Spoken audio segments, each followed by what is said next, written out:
Je parle 4 langues et 2 dialectes. Donc, ma première langue, c'est le portugais, parce que je suis des îles du Cap-Vert. Et je parle aussi le créole portugais, parce que le portugais, on le parle juste à l'école, et le créole portugais, on le parle dans la famille, un peu comme les Antilles et toutes les autres îles, aux anciennes colonisations. Et quand j'avais 4 ans ou 5 ans, je suis allée vivre en Guyane française pendant plus de 7 ans. Donc, du coup, j'ai appris aussi le créole de la Guyane française et j'ai appris aussi le français. Et après 7 ans, je pense que quand j'avais 10 ans ou 11 ans, on est parti vivre en France, donc en région parisienne. Euh, et voilà, quoi, là, j'ai perfectionné, on va dire, mon français. Je suis allée à l'école, à l'université, enfin, tout ça. Et puis voilà, enfin, quand j'ai eu 27 ans, je sais pas, bon, j'ai appris aussi l'espagnol à l'école, en France, mais à l'école, mais c'était plutôt facile parce que je parlais déjà le portugais. Donc l'espagnol, des fois, je me mélangeais, mais quand même, j'arrivais quand même à différencier les deux. Donc, je peux aussi parler espagnol. Et j'ai appris à parler anglais il y a 8 ans, bientôt, quand j'ai décidé de venir vivre aux États-Unis. Donc, à New York d'abord. Et après à Hawaï. C'est chaud, ça peut être très chaud. Où je vis, parce que moi je suis dans le upcountry, je suis sur l'île de Maui, à Hawaï, et je suis upcountry, donc c'est plus froid qu'ailleurs. Donc c'est-à-dire que le soir, ça peut descendre à, disons, 22 degrés, ce qui est génial, j'adore. Ou parfois, ça peut même descendre un tout petit peu plus. Mais en général, ouais, ici, on est à 29, 30 degrés quasiment tout. Donc, ouais, c'est cool. J'aime beaucoup hein, le paysage, la mentalité, le, enfin, tout le feeling que j'ai avec les gens ici. En fait, c'est un peu la spiritualité. Alors, je vivais à New York, j'avais la grande, belle vie je vivais vraiment au centre de New York, à Manhattan, pendant un an, hein, parce qu'avant, là, j'ai bougé Queens, je suis partie aussi dans le Brooklyn, je suis partie un peu partout. Mais sinon, quand je suis à Hawaï, c'est vraiment parce que j'ai rencontré donc mon ex-mari. J'étais venue en vacances ici et puis bah, voilà, on est tombé amoureux, il m'a demandé de rester. Et puis bah, c'était une grosse décision quand même parce que New York, c'était le must pour moi au niveau de la danse, au niveau artistique. Et Hawaï, c'était vraiment la chute quoi, au niveau artistique parce qu'ici, tout ce qu'ils considèrent, c'est les danses hawaïennes, les danses tahitiennes. Donc les danses polynésiennes en général, samoanes, tu vas trouver tout ça, néo-zélandais, tu vas trouver tout ça en fait ici. Mais quand ça arrive à quelque chose de plus exotique, bon, c'est aussi exotique hein, pour eux, mais quand ça arrive à quelque chose de différent comme le hip-hop, comme la samba brésilienne, comme la danse africaine, ou ce genre de danse, là tout de suite, ça va être compliqué de trouver. Ça va être super compliqué de trouver. Tu vas peut-être trouver un prof qui fait un style, mais moi je sais par exemple que je suis peut-être maintenant la seule prof de samba sur toutes les îles. Oui, bah, quand je vivais sur l'île principale, ils avaient l'habitude de me payer en fait mon billet d'avion pour enfin me payer vraiment un package complet avec le billet, avec la nourriture, avec l'hôtel. Plus ils me payaient un super montant qui était de 300 dollars juste pour donner 1 heure de cours. Donc c'était assez cool d'être la seule prof ici. Puis ben, ils n'avaient pas besoin de me ramener de la Californie ou de New York, ce qui coûte un peu plus cher, mais me ramener juste d'une île à une autre. Des fois, ça coûte 50 dollars ou peut-être jusqu'à 100 dollars, pas plus. Donc, c'était pas non plus un gros investissement. Et ici, c'était tout ce que je venais de New York où j'avais vraiment dansé dans des compagnies extraordinaires. Je pense qu'ils connaissaient tous un peu aussi mon background. Donc, du coup, ça en valait la peine, on va dire. À Manhattan, j'étais dans une école de danse. D'ailleurs, ça a été la raison pour laquelle je suis allée à New York. C'est parce que j'avais le grand rêve, en fait, de faire une école de danse. Parce que moi, j'ai commencé quand j'avais 23 ans en France. J'habitais aux alentours de Versailles. Donc, on va dire que j'avais pas eu la formation qu'avaient eu des enfants à l'âge de 6 ans. Ils ont commencé avec le ballet, le jazz, le contemporain. Ça aussi, ça forme aussi la posture et une bonne présence et des mouvements, des beaux mouvements quand on est danseur. Et ce background, je ne l'avais pas. Et en fait, le truc, c'est que j'avais commencé quand j'avais 23 ans, comme je disais, je travaillais à la banque en investissement bancaire. Et je me rappelle, je m'ennuyais un petit peu et je me rappelle, mon ex-mari m'a dit, oui, bah, prends des cours, fais quelque chose, bouge. Et je me suis dit, ok, d'accord, je vais faire quelque chose. Donc, j'ai pensé à ce que je pourrais faire. Et puis, c'était un petit village, plusieurs petits villages de 500 habitants chaque village. Donc, miraculeusement, j'ai trouvé une professeure de danse qui faisait de la dance hall, ce qui n'était pas commun là-bas, et de la danse africaine aussi, du hip-hop. Bon, le hip-hop, je ne pratique pas, mais... et en fait, je me suis dit, oh, waouh, je pourrais prendre des cours de danse, parce que j'ai toujours aimé danser. Et en fait, ça a été très vite. Ça a été très, très, très vite. Les 6 premiers mois, bon, les 3 premiers mois, j'étais débutante. Les 6 mois d'après, j'étais passée intermédiaire. L'année d'après, j'étais passée avancée. Ça m'a pris beaucoup de travail, énormément de travail. Et à la fin de la première année, on m'a demandé d'être prof de danse et de danser pour sa compagnie. Donc, ça a été très, très, très, très vite parce que j'ai fait en un an ce que la plupart des gens, parce que la plupart des gens qui étaient dans mon cours de danse, c'était là déjà depuis une dizaine d'années.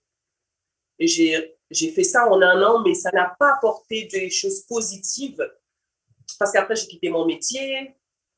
J'ai voulu être danseuse et prof de danse à temps complet. Et ça, c'est quelque chose qui n'a pas plu à la personne qui me formait à l'époque. Je pense qu'il y avait une certaine jalousie. Donc, du coup, bon, il y a eu beaucoup de choses, beaucoup de choses autour où, bon, ça s'est pas super bien passé. Elle a essayé de me rabaisser. Après, elle m'a renvoyée parce que, bon, j'étais censée travailler que pour elle et pour personne d'autre et elle n'appréciait pas le fait que j'avais évolué si vite parce que peut-être que j'aurais pu prendre sa place. Et donc, du coup, bon, voilà, les choses ont changé. Je suis arrivée à Paris, j'ai dansé dans des petits cabarets à Paris. Je ne pensais pas être embauchée, mais j'ai été embauchée, donc j'ai dansé pour les petits cabarets à Paris.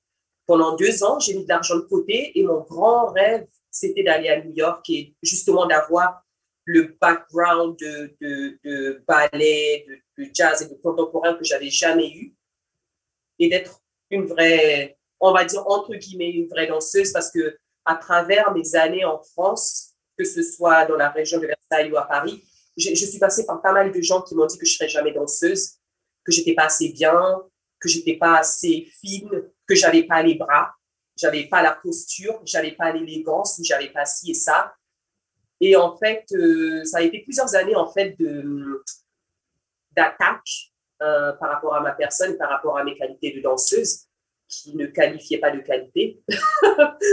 Donc, je sais pas, ça m'a donné la force en fait d'acquérir ce que je n'avais pas acquéri à ce moment-là.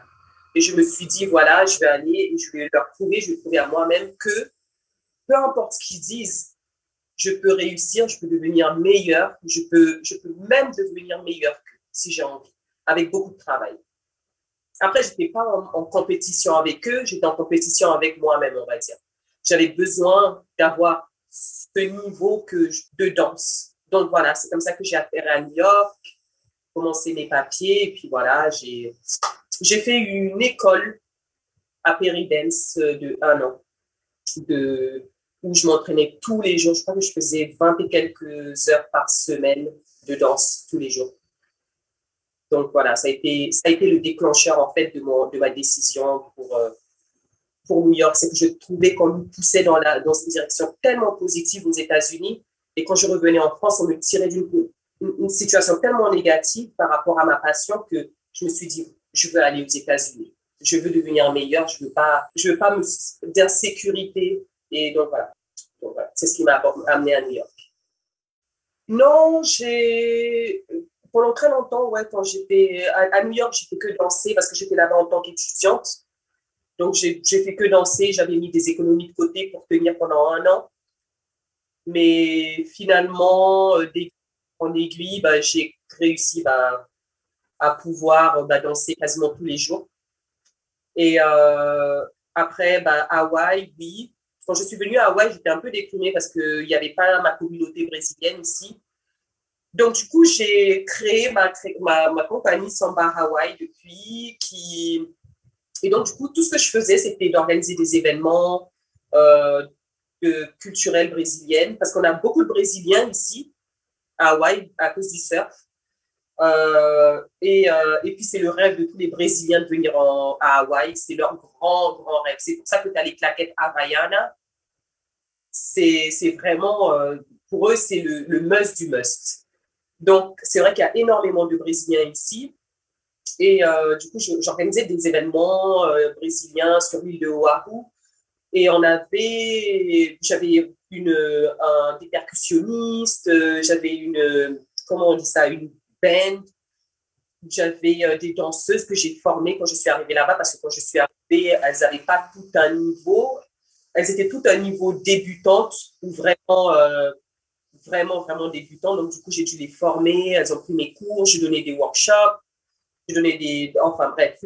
Quand j'étais à Oahu, je me suis focalisée sur ma compagnie de danse et ça a super bien marché parce que après, on va dire que quasiment tout le monde me connaissait dans le milieu de la samba parce que pour moi, il m'appelait même plus Natalina. Il m'appelait Oh, t'es samba Hawaii. À chaque fois que j'allais à un événement, tout le monde me reconnaissait. Comme si j'étais une star, je disais, mais parce que j'avais ramené en fait l'un des plus grands chorégraphes à Hawaï pour un workshop. Et c'était Carlinhos do Salgueiro. Il est chorégraphe de l'école Salgueiro, qui est l'une des meilleures écoles de Rio. Et donc, il était venu ici pendant 6 jours. Et en fait, ça a un peu changé mon image autour du monde parce que tout le monde rêvait que je les emmène ici parce que mon truc, c'était de ramener les profs ici. Donc, tout le monde voulait venir ici, ce que je peux comprendre aussi parce que si je suis à New York ou je ne sais pas, quelque part dans le monde, et on me dit oui, tu vas venir donner des cours à Hawaï, je dis oui, oui, je vais venir. Donc, du coup, c'est vrai que j'ai eu une réputation assez rapide. Mais mon dernier voyage au Brésil en 2020, pour le carnaval 2020, donc j'étais muse pour l'Império da Tijuca et j'ai aussi défilé pour l'école Kubangu et aussi défilé pour le défilé des champions de Salgueiro, qui est le rêve de n'importe quelle danseuse ou danseur de samba du monde. Et donc, du coup, j'ai eu la chance de danser cette école, et on est rentré le 8 mars et boum, on était en confinement. Donc, depuis, j'ai dû annuler tous les autres événements parce que j'avais un événement à Hawaï qui devait suivre en mai. Une Samba Convention and Vacation. Donc, c'était en fait une samba à Hawaï. C'est un genre de convention où on apprenait par rapport à la culture brésilienne, mais on allait aussi apprendre par rapport à la culture hawaïenne. On allait avoir des workshops et je devais ramener 5 profs à chaque fois à Hawaï pour ce projet. Et le prochain était en France, il me semble, à Paris, en juillet, et celui d'après était en août au Cap-Vert. Et à chaque fois, je ramenais 5 profs et à chaque fois, ils apprenaient sur la culture hawaïenne, la culture française, la culture capverdienne et la culture brésilienne en général. Et puis, on dansait un peu les danses de tous les pays. Donc, c'était vraiment un gros projet que j'ai dû complètement annuler.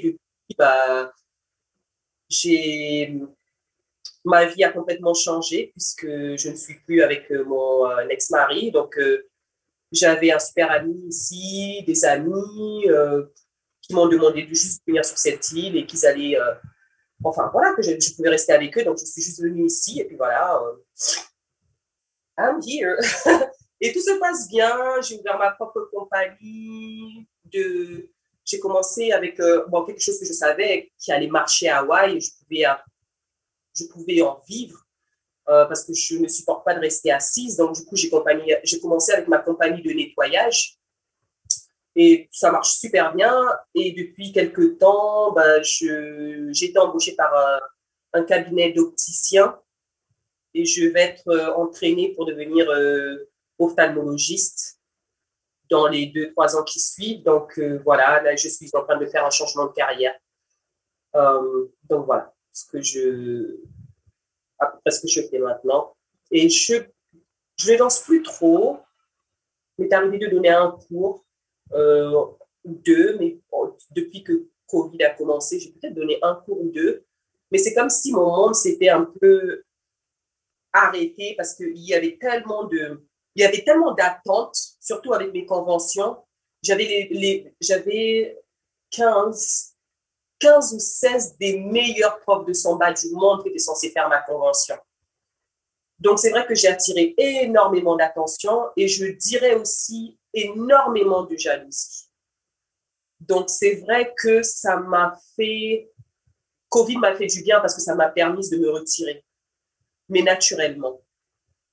Juste me dire, OK, et puis j'étais toute seule à organiser ces événements, donc c'était vraiment, je devais tout faire, toute la paperasse et sur place, je devais tout organiser et, euh, et prendre soin, parce que la dernière fois, je suis allée avec 15 personnes quand même, donc du coup, je devais prendre soin des 15 personnes, aller chercher les 15 costumes, les 15 chaussures. J'avais quelqu'un qui m'avait un peu aidé sur ça, mais dans le gros, faire tous les contrats, faire tous les, enfin, il y a aussi les contrats aussi, je ne sais plus comment on appelle ça en français, liabilities, enfin pour se protéger contre tous les accidents ou enfin, hein, voilà. Je vais leur faire signer tellement de documents, prendre tous les vidéos de danse et les envoyer aux écoles. Je devais présélectionner après les envoyer aux écoles, donc il fallait regarder toutes ces vidéos.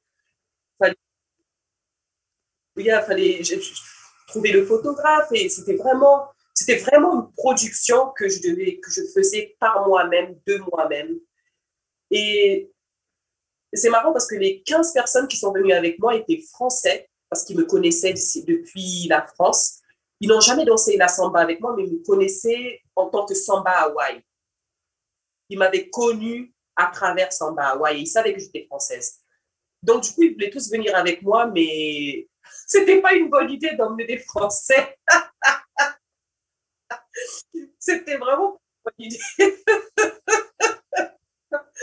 Quand j'ai dit ça à une de mes copines, elle m'a dit, mais t'es folle, tu vas ramener des Français, surtout des Parisiens. Mais ça va pas ou quoi? J'ai dit, mais non, ça va bien se passer. Mais c'est comme ça, je sais pas, en général, je n'aime pas trop mettre les gens dans des cases parce que j'ai tellement voyagé que je ne peux pas. Mais je peux aussi voir, en fait,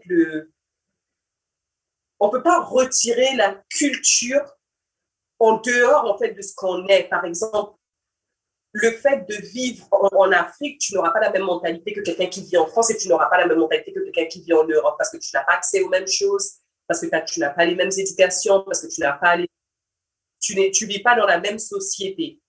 Et une société a sa propre personnalité, sa propre, en gros, hein, en gros. Et il y a des gens qui sortent de l'ordinaire dans chaque société pour plusieurs raisons, parce qu'ils ont beaucoup voyagé, donc parce qu'ils sont super ouverts d'esprit, parce qu'ils ont appris des choses que d'autres personnes qui sont restées au même endroit n'ont pas appris à faire. Et en fait, moi, je suis comme ça, je suis très ouvert d'esprit. Je peux aller en France et m'adapter aux Français, venir aux États-Unis, m'adapter aux Américains, on va dire plus dans le mainland, tout ce qui est New York, Los Angeles, Miami, parce que c'est encore une autre mentalité que celle de Hawaï. Parce qu'Hawaï, ça n'a rien à voir avec le reste des États-Unis. Et, euh, et c'est ça, quoi. Oui, je peux dire ça, oui, c'est vraiment. Je trouve que certains pays sont plus critiques que d'autres. Et en fait, voilà, il y a certaines personnalités avec lesquelles j'ai eu un peu de mal, en fait, parce que, comme je disais, au lieu de te dire, oh, waouh, félicitations, oh, t'es la muse, oh my God, c'est génial, je viens au Brésil avec l'une des muses d'une grande école de Rio. Moi, j'aurais réfléchi comme ça. Mais la plupart des autres personnes, des étudiants que j'ai ramenés, n'ont pas eu ce discernement et ils étaient plus, oh, elle a un meilleur costume que nous, oh, elle est mise parce qu'elle a payé plus. Et c'est comme si je ne méritais rien. Et ça a été ça pendant les 15 jours de voyage. Donc, j'en ai ramené un souvenir assez très amer, on va dire.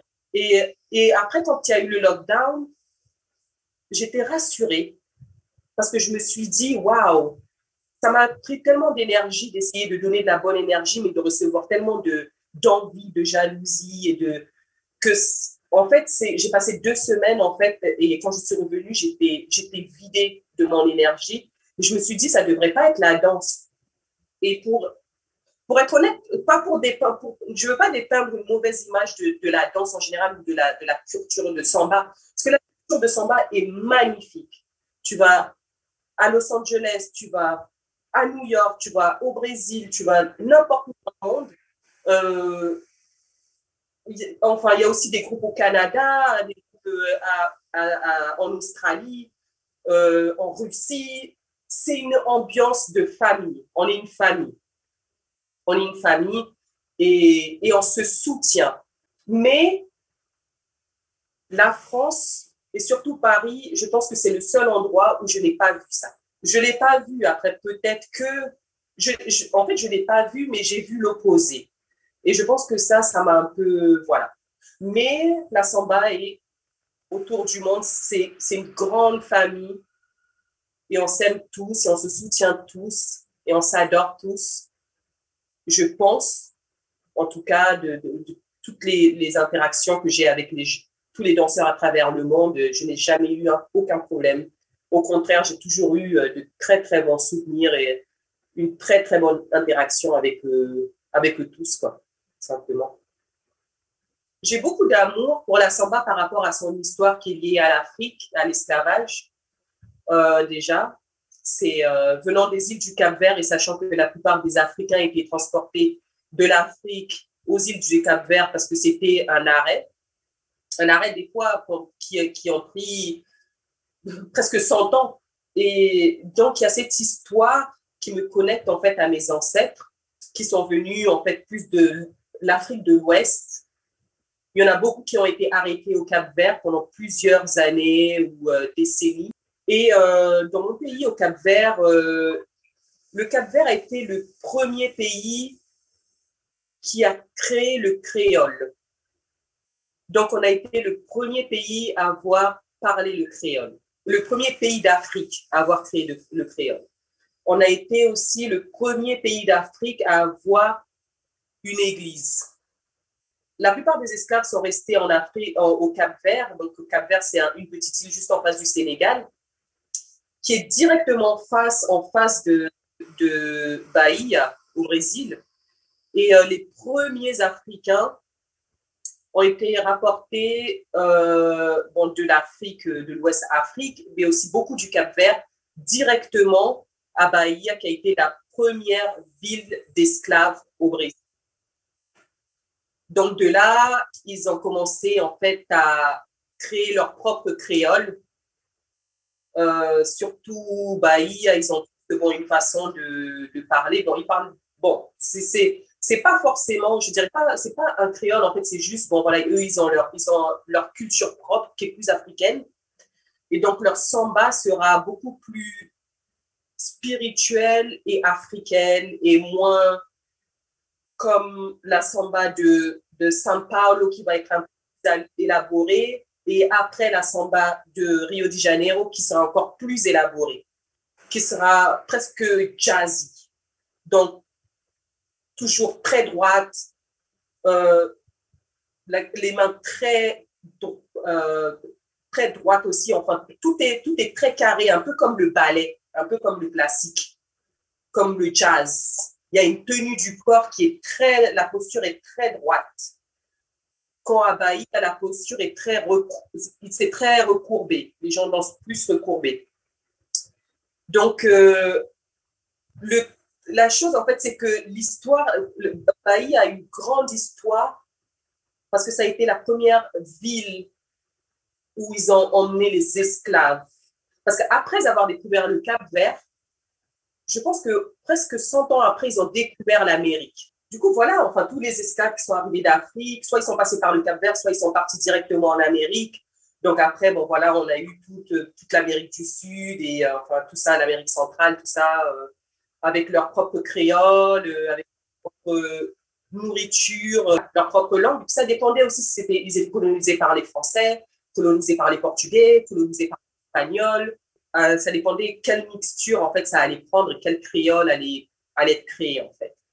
Donc, oui. Donc, c'est ce que j'aime avec la samba de Rio, c'est cette histoire qui est complètement hallucinante, qui est à la fois triste, mais qui est à la fois belle quand on voit tout ce que ça a pu apporter. Donc, je préfère voir les choses du côté positif. Et, et oui, c'est ça, c'est vraiment toute l'histoire qu'il y a derrière. Et puis, bon, c'est ça aussi que, bon, il y a le côté costume, majestueux, le fait d'être sur scène, le côté un peu plus superficiel qui, voilà, en tant que femme, on ne le met pas forcément de côté. Donc oui, j'apprécie aussi ce côté plus Rio Samba que Samba d'Ibaï, parce que mon corps, vu que j'ai fait du ballet pendant quelques années, et parce que j'ai fait beaucoup de cabaret en France, du coup, mon corps a l'habitude d'être très droit. Et c'est très dur pour moi, en fait juste de descendre un peu mes épaules pour être un peu plus Bahia style, en fait. Le respect. Le respect, c'est quelque chose de vraiment, vraiment, vraiment très important pour les Brésiliens. Surtout quand ils font le carnaval, le grand carnaval de Rio, de São Paulo. Quand on organise un carnaval, la plupart des élèves ne se rendent pas compte que la plupart, en fait, des écoles sont sponsorisées par des grandes personnes dont tu ne voudrais pas spécialement avoir affaire. Donc, quand tu prends la responsabilité comme moi d'organiser un carnaval, si un de tes élèves n'est pas respectueux en fait des règles, parce qu'il y en a beaucoup hein, des règles.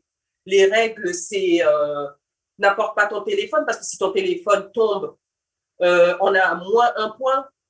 N'apporte pas, je sais pas moi, mets tout en costume complet parce que sinon on perd des points. Reste dans la file, dans ton rang. Reste respectueux. Si le prof te demande de faire quelque chose ou les gens qui te placent te demandent de faire quelque chose, tu dois le faire.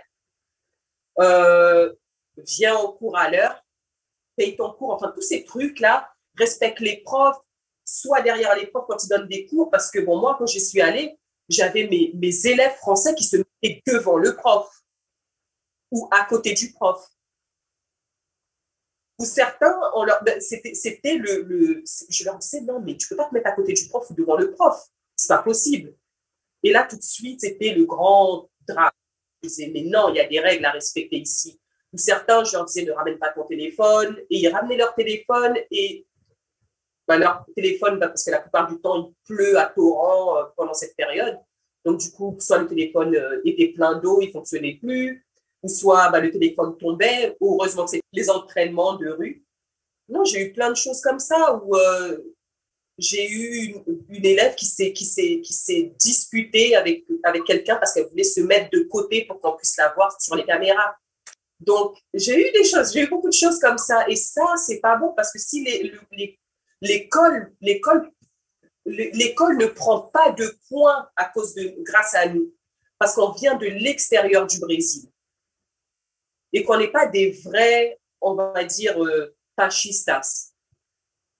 Pachista, c'est la danseuse d'une école de danse du Brésil. Nous sommes vrais pachistas. On est des international pachistas, des pachistas internationaux. Donc, du coup, ils ne gagnent pas de points avec nous. Mais ils peuvent en perdre avec nous.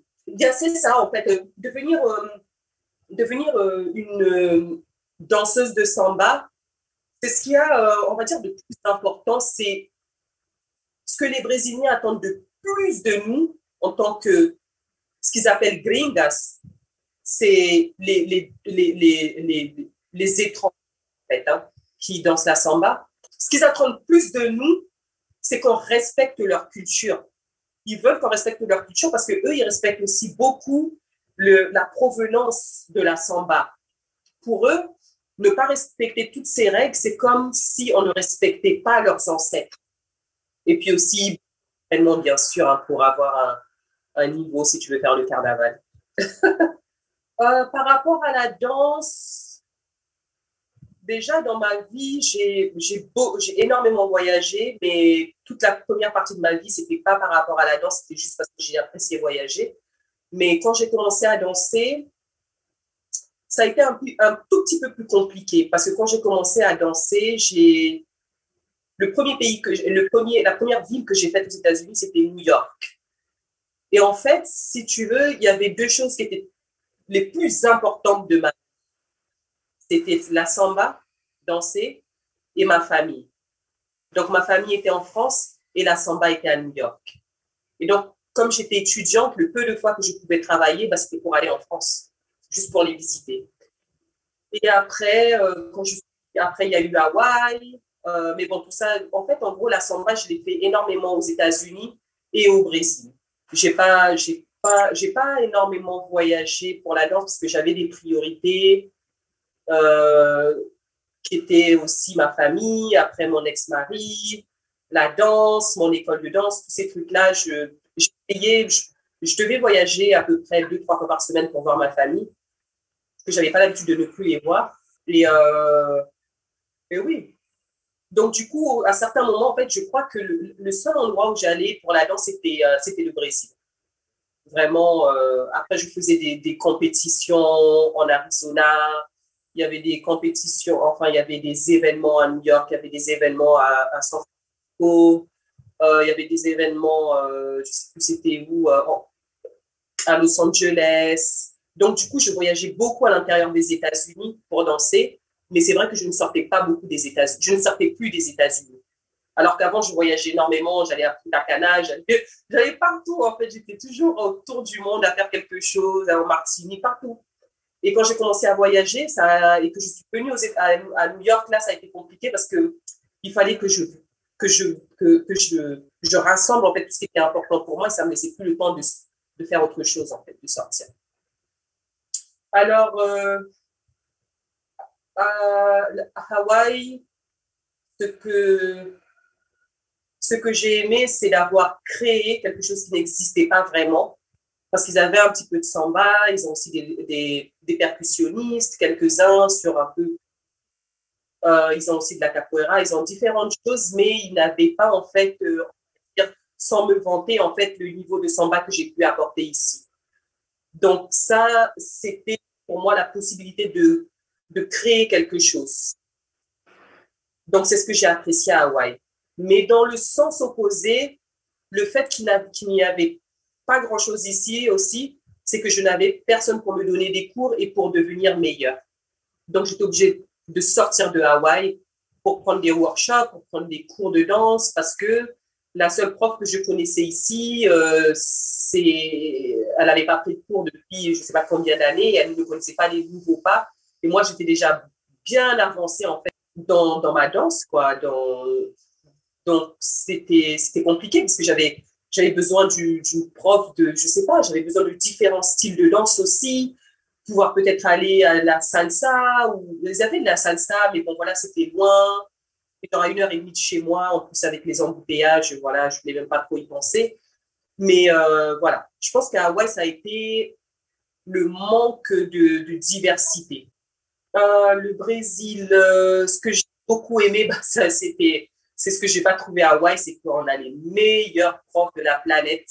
Et bien sûr, c'est là que tout a été fait. Donc, tu peux aller là-bas et prendre un cours privé avec Carly News de Salgueiro, tu peux prendre un cours privé avec Ty Rodriguez, tu peux prendre un cours privé avec Kevin Rosa. Enfin, c'est vraiment, t'as les meilleurs profs, quoi. T'es au paradis. T'es juste au paradis, tu ramènes assez d'argent et tu apprends le maximum de techniques pour entrer. Donc voilà, moi je pense que c'est ça vraiment que j'adore au Brésil. Après, ce que j'aime moins au Brésil, ils n'ont pas de grand café. Ils ont que les mini cafés. Donc oui, il y a quelques profs comme ça que j'aime beaucoup, beaucoup, beaucoup. Donc quand je vais au Brésil, bon, ce sont ces personnes-là avec lesquelles je décide de danser. Quand j'ai voulu faire mes conventions, ce sont ces personnes-là que j'ai voulu emmener ici. Donc, il y en a une qui est aussi fantastique, c'est Taï Rodriguez et Pablo Guerrero. Ce sont vraiment les quatre que je me dis, si je fais une convention ou quoi que ce soit, j'aimerais que qu'ils fassent partie de ma convention parce que j'adore la technique, j'adore à quel point ils sont humbles et généreux, tout ça. Donc, oui, voilà. Donc, au Brésil, oui, je pense que parlons de la danse et de la danse, de ce que j'ai, parce que j'ai dit le café, mais je vais être un peu plus précise. Je dirais en fait que comme le Brésil, c'est un pays qui est assez pauvre et que quand quelqu'un arrive à se débrouiller avec de l'art, surtout l'art de la danse, et qu'ils voient que c'est apprécié et qu'ils savent qu'ils peuvent se faire une situation pour survivre, des fois, tu peux ressentir cette pression, ils veulent absolument que tu les choisisses, sachant que tu ne peux pas choisir tout le monde. Des fois, ça leur est arrivé d'être déçus que je ne les choisisse pas ou que je n'aille pas dans leur école parce que bon, ça veut dire qu'ils n'allaient pas faire cette d'argent, que je ne sais pas moi, que je prenne des cours privés avec tel prof mais que je n'en prenne pas avec eux, que je passe mes conventions mais que je décide de ne pas travailler avec eux. Donc, du coup, il y avait aussi cette pression parce que je savais que quoi qu'il arrive, j'allais décevoir quelques-uns. La France, c'est un peu plus compliqué. Alors, qu'est-ce que j'aime dans la samba en France? Je pense que j'apprécie le fait qu'ils essaient tous de se faire un réseau, une image. Ça apporte à la France la samba, bien sûr, parce que moi, ce que j'apprécie, c'est que la samba soit apportée à travers le monde. Donc, toutes ces personnes qui essaient de faire en sorte que la samba soit connue en France et réussisse en France et soit reconnue, et j'apprécie beaucoup ça. Ouais. Je pense que c'est ce que j'apprécie le plus avec la France, c'est que je vois vraiment qu'ils sont en train de se démener pour apporter en fait quelque chose à la France au niveau de la samba. Donc, le point négatif, c'est ce que je disais avant, trop de rivalité. Un niveau de rivalité que je n'ai jamais vu dans d'autres pays. Donc, du coup, au lieu d'apporter... Parce que la samba, c'est l'amour pour moi. Et pour moi, la rivalité, ce n'est pas de l'amour. Donc, quand il y a trop de rivalité, ça me dérange. Surtout quand ça parle de la samba. Donc, du coup, c'est ça. C'est plutôt ça. J'aime le côté où chaque groupe apporte quelque chose à la France au niveau de la samba, mais je n'aime pas aussi le fait que on peut apporter la même passion d'une façon différente et quand même s'apprécier. Bon, moi, j'apporte quelque chose, toi, tu apportes quelque chose et finalement, on est un groupe, on est une team. Et ne pas forcément se dire, oh, moi, j'apporte quelque chose, oh, tu apportes la même chose que moi, oh, on va faire une compétition. Donc, pour moi, c'est plus ça, en fait. C'est que je trouve que la France devrait avoir plus d'amour, en fait, pour la samba, pour devenir un groupe. Et ça, c'est important, d'être frères et sœurs. Quand je suis revenue du Brésil, franchement, j'ai vraiment pris mes distances avec tout le monde. Dans le milieu de la samba française, je me suis dit, I'm out. Mais ouais, c'est dommage parce qu'on pourrait tous s'entendre et tous s'unir, mais il y a quelque chose qui se passe dans la culture. J'ai toujours pas trouvé ce que c'est, mais il y a beaucoup d'insécurité qui apportent beaucoup de jalousie et beaucoup d'envie. Voilà, je pense que c'est ça, c'est beaucoup d'ego en fait. C'est dommage parce que la samba, c'est tellement magnifique que c'est dommage de mettre ces ondes négatives en fait qui finalement vont... Mais bon, ça c'est mon avis. Après, les États-Unis, franchement, c'est vraiment différent de Hawaï. Parce que les États-Unis, je peux dire que c'est le top du top, le must du must. Parce qu'on peut retrouver la samba partout, on peut la danser tous les jours et les gens sont adorables. Mais vraiment adorables. Des fois, je peux sentir la compétition, mais c'est vraiment, les gens sont assez émotionnellement intelligents pour prendre sur eux et tu le vois quasiment pas, quoi. Tu ressens aucun mal-être. Moi, ça fait vraiment des années, j'ai fait des années la samba à New York. Je n'ai jamais senti aucune jalousie, jamais senti aucune envie, aucun ego, aucune animosité, rien. C'est juste, on s'appelle Samba Family. On est une Samba Family. Moi, les danseurs de samba, que ce soit New York, Los Angeles, n'importe où, je les appelle sisters and brothers, parce que pour moi, il n'y a pas de différence. On est une famille. Et c'est ce que j'adore dans la samba aux États-Unis, c'est que vraiment, c'est que tu peux le trouver partout et qu'en même temps, il y a une très bonne ambiance, vraiment une très bonne ambiance. Après, ce que peut-être, c'est pas que je n'aime pas, mais peut-être qu'il serait pas spécialement positif pour moi, on va dire, c'est qu'il y a aussi énormément de compétition. Donc, pour se faire une image là-bas, pour avoir ses propres cours, pour avoir enfin voilà, quoi, ses propres événements, c'est dur. C'est vraiment très dur. Donc voilà, je dirais que c'est plutôt ça. C'est juste là, c'est très compétitif parce qu'il y a énormément de profs, énormément de danseurs, énormément d'événements. Donc, il faut faire la différence. Et c'est ça là, le côté compliqué, en fait, des États-Unis. Mais sinon, l'ambiance est adorable, c'est génial. Et ma famille, ma famille de samba, c'est Samba New York. Et bah, c'est la première compagnie pour laquelle j'ai dansé aux États-Unis. Et ça a été ma famille depuis 8 ans. On ne s'est pas quitté. Je les adore. On s'appelle toujours. C'est à la base un groupe de percussionnistes. Le directeur, c'est Philippe Dalinski. Et il donne des cours de percussion. Sa femme aussi, elle est dans le groupe de percussion. Et ils avaient des danseuses par-ci, par-là. Et ils m'ont demandé, il y a quelques années, il y a 7 ans, ils m'ont demandé de danser avec eux. Et puis, bah, depuis, voilà, quoi, c'est ma famille. Si je vais à New York, je ne peux pas aller à New York sans voir Samba New York, c'est pas possible. Ce sont des amis, c'est une famille. Les 4 endroits dont on parle sont tellement différents, à tellement de points de vue que ce serait un peu difficile peut-être de donner en fait une synthèse générale en fait de tous les pays, mais ouais, je dirais juste que la samba en fait, voilà, c'est une communauté en fait qui veut partager en fait l'histoire, et je pense que c'est ce qu'on a tous en commun, que ce soit aux États-Unis, que ce soit ici. À Hawaï, bon, je retire Hawaï des États-Unis parce qu'il y a vraiment une mentalité qui n'est pas la même, enfin, beaucoup de choses culturellement aussi par rapport à la Polynésie. Mais la France, je vois qu'ils veulent partager la culture brésilienne, je vois que le Brésil aussi, première, hein, donc je pense que ce qu'on a tous en commun, c'est l'amour pour la samba et le désir de partager l'histoire de la samba. Et la passion, hein, tu vois, tout ce qui tourne autour de ce sentiment qu'on a pour la samba. Alors moi, j'ai créé un réseau sur YouTube récemment qui s'appelle Natalina's World. C'est un YouTube où je donne des cours de samba pour les débutants. Et donc, les apprends les pas de base et puis les différents pas de samba. Ensuite, j'ai mon Facebook Natalina Montero, tout simplement.